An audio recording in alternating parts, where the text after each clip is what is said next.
Yo, what's up everyone? This is Kaiser War here. So we finally got more news about BLAZBLUE Entropy Effect X, as well as, just stuff in the trailer I kind of skimmed over in my original video.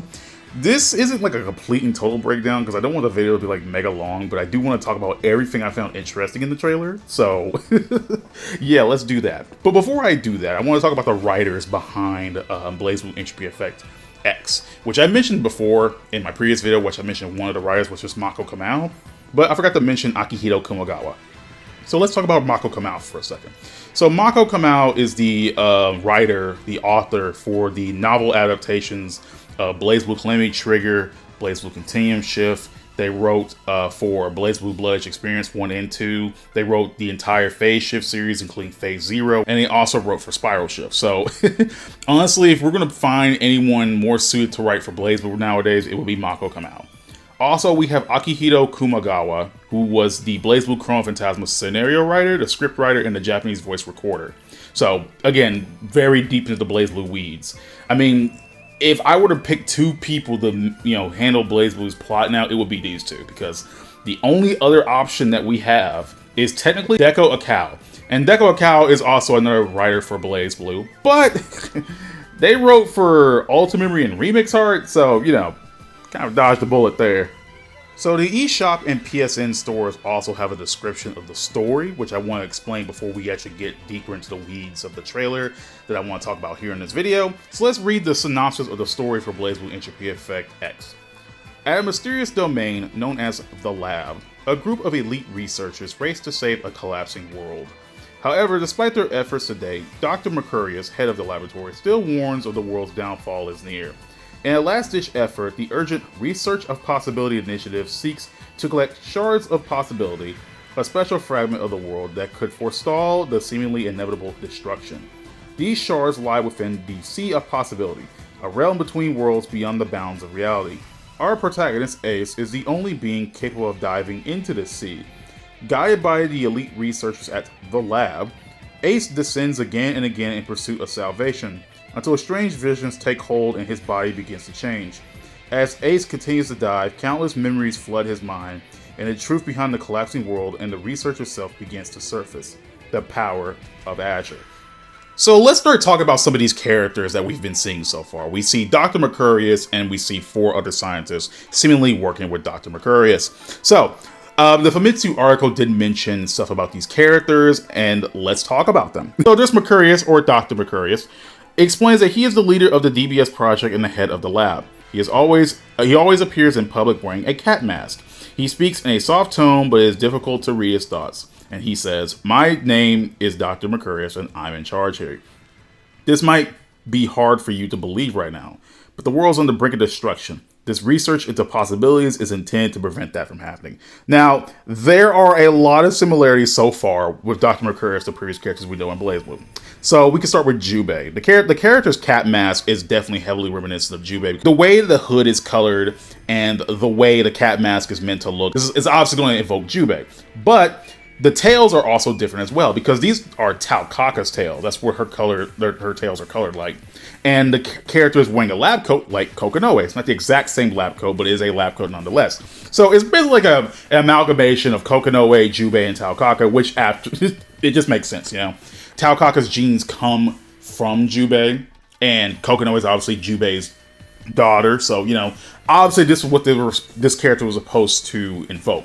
Plus their name is Mercurius, which is just another name for the word Mercury. Kokonoe Mercury. So yeah, this was pretty obvious on the offset. So yeah, so we have basically a big amalgamation of Jubei, Taokaka, and Kokonoe, and I think that's hilarious. So now we get to mention the other scientists alongside Mercurius, starting with T, or Dr. T. He majored in physics, is in charge of researching the consciousness entity and consciousness crystals, as well as maintaining the DBS system hardware. He is a serious and trustworthy person and has a deep respect for Dr. Mercury. He says, "I'm Dr. T, nice to meet you again, Dr. A," which I assume A is for Ace. I wonder if I looked like that. I'm not good at hiding things. Next, we have Lime, or Dr. L. She specializes in psychology and is in charge of maintaining the condition of each doctor, which busts/debusts, and maintain the lab supplies shop. She has a calm and considerate personality and is always concerned about and looks after her colleagues. I'm relieved to see you awake safely. I'm Dr. L. Please let us know if you feel stressed or unwell. Recycling is up to you, but please do your best without overdoing it. The next one we have is Fox, or Dr. F.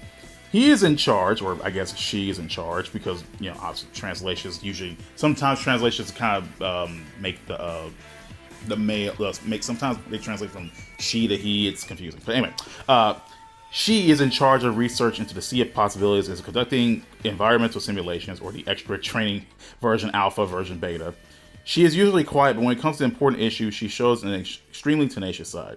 I can concentrate on my research without being distracted by anything. So in a way, I guess it's a very unfortunate environment. I don't care what it takes to save my best friend. Finally, we have Cafe, or Dr. C. He majored in computer science and is primarily responsible for data analysis, or the tactical tree, and software maintenance for the DBS system. Although he appears carefree at first glance, he has an extraordinary passion for research. I'll make some coffee and reset my mind. Do you want some too? I'll tell you, my coffee is delicious. I'm pretty confident in my coffee making skills. The experiment has just begun, so even if you lose some of your memory, it won't affect the experiment in any way. You can go ahead and erase your memories without worry. So that's the 5 scientists that we have in regards of the whole research, the lab, right? And I love that all of these scientists are basically linked to like various BLAZBLUE characters that we already have. Like, for example, obviously I mentioned before that Dr. Mercurius is basically the stand-in for Kokonoe. Then we have Dr. T, who is Tager. Dr. T is Tager. Lime, or Dr. L, is Lychee. F, Dr. Fox, is Kajun, or Kajun Fey Cop, the F is there. And Dr. C is Roy Carmine, right? That's Roy's last name. So all these scientists are basically like linked to these characters. And I think that's super cool. It's kind of like obvious that you could pick them out, but I love that they actually try to make stand-ins for these characters, and I think that's super cool. I also completely forgot to mention that all these characters share the exact same voice actors as their, you know, the ones they're standing in for. So, like, for example, Dr. T is Kenji Nomura, who is literally just Iron Tager's voice actor. Dr. Mercurius is Chie Matsuda, who is Kokonoe's voice actress. Chiaki Takahashi is Lychee's voice actress. Fujita Saki is Kajun's voice actress, and Hideki Takahashi is Roy's voice actor, or Kude's. And I think it's super cool that they kind of connect to each other like that, and I think it's awesome. I really think it's like a really cool idea that you can tell who these guys are supposed to stand in for from their names alone and their voice actors. I think that's awesome, because it's kind of crazy that they actually went the extra mile to like, oh, I get it, that's supposed to be Lychee. Oh, I get it, that's supposed to be Roy. Oh, I get it, that's supposed to be Tager. Oh, I get it. And it's all Sector 7, and I think that's even funnier. I also believe that the names have letterings to invoke Takamagahara, because the characters in Takamagahara are noted by letters. So, you know, Takamagahara A, Takamagahara B, Takamagahara C, the AIs use letters as their names. And it only makes sense that these guys technically being stand-ins and this whole thing kind of feeling like Takamagahara, basically they just go by code names. They don't even call themselves by their actual like full names. They call themselves like, hey, Dr. A, Dr. T, Dr. L, you know, see what I mean? They also mention shards of possibilities, which are basically fragments of countless possible futures. Because when they show us the shards, we do see scenes of various mainline games. Like, for example, we see Noelle's birth in Ibukido. We see Ragna fighting Hazama / Terumi and BLAZBLUE Continuum Shift. We see Lychee seeing Arakune for the first time. She sees Roy in the boundary from BLAZBLUE Central Fiction. We see Noelle confronting Tager, which I think is a scene from BLAZBLUE Calamity Trigger. Stuff like that, right? So I think that's supposed to invoke, like, oh yeah, we're seeing like all these events that have happened before. So these are different possibilities that have happened or maybe will happen through this game. Don't know. But there's also something that Dr. L, or Lime, says about Dr. Mercurius, who's the narrator of this trailer. She wonders if Dr. Mercurius is hiding something, and considering this character is most likely based on Kokonoe, yeah, she's hiding something. It's obvious, man. It is explained that Ace, the player that the character we're playing as, takes the role of the avatar and syncs with the characters in order to dive further into the DBS. They explain that they are nothing but pure data, which makes them an anomaly. The scientist Cafe, or Dr. C, is seen looking at what looks like a cauldron from BLAZBLUE. I think the DBS is meant to act like the cauldron because you're supposed to dive on in and go through different possibilities. So I assume that this is what it's supposed to be. The DBS is basically like the stand-in for the cauldron. And the cauldron in BLAZBLUE was made for like two main purposes that it's known for. There was to create the prime field devices, and it also acts as a gateway to the boundary and the mainline game. Further on in the trailer, we actually see this dark energy that's arising from the DBS, which it looks like the Black Beast arriving from the cauldron. So I can only assume that the Black Beast is going to play a part in BLAZBLUE Entropy Effect, which only makes sense. It's the Black Beast. It's one of the most important things in BLAZBLUE, so it only makes sense that it will also be part of this whole Entropy Effect thing. Plus, I don't think the Black Beast had anything to do with like Entropy Effect before X, so it just only makes sense to do something with it now. Honestly, a Black Beast boss fight would be sick. I ain't gonna lie. Here's hoping we see that. But that's what it looks like. The Black Beast escaping from the boundary through the cauldron into whatever it's going into, attacking the lab. But we also see other characters that weren't in Entropy Effect before. Like, for example, we see Lychee, which I mentioned already, and I mentioned Arcune already, but we also see New 13, which only makes sense. New 13 would be here. Again, New 13 is a very important character in BLAZBLUE, a very prominent character. So it only makes sense that she would be here. Because, like, it's kind of funny. Think about how, like, Lambda got playable before New, but I'm not going to... It only makes sense to just, you know, put New there. I mean... Lambda and New played damn near the same, so it only makes sense to have them both here. Plus, I feel like New would probably take more priority over Lambda now, you know, story-wise. It would only make sense. But now we're near the end of the trailer, and we also see Izanami and Gigant Taki Mikazuchi.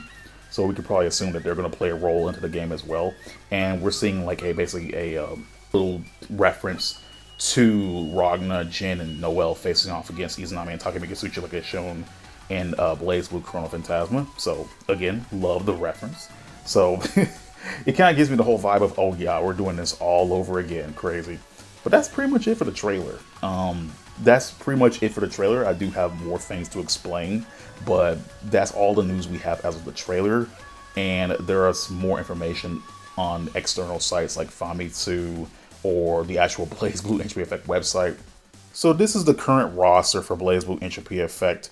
So we have Jin, Hazama, Rachel, Bullet, Ragna, Lambda, Hakumen, Hibiki, Taokaka, Noelle, Kokonoe, S, and Mai. Now, we already have confirmation that Naoto will be a playable character. It's kind of funny thinking about it because Naoto was basically kind of like the face of Entropy Effect's like social media presence for a while, and he wasn't ever playable in the game. Like he's been there like on the social media pages since the game was announced, but he was never actually in the game. So he's finally here as a playable character. So he's the only brand new character we have so far, but considering we have a bunch of empty slots right here, I can only assume that we're going to get more later in the future. I mean, the game still has 3 more months to come out, so we'll probably get more news as time goes on, maybe new playable characters just to show off what we're going to deal with. So yeah, gotta wait for that. Just gotta wait for that. So according to the PSN store and the eShop store, you can buy BLAZBLUE Entropy Effect, or pre-order it, for $25. So that's great. So yeah, it's $25 for both the PS5 version, the Xbox versions, and the Nintendo Switch version. But there will be a physical release. According to some sites, the physical release will be a full 60. A huge jump from 25, but I guess the physical form factor is what makes it more expensive, because keep in mind, BLAZBLUE Entropy Effect started as a game on Steam, and now it's on mobile, and now it's on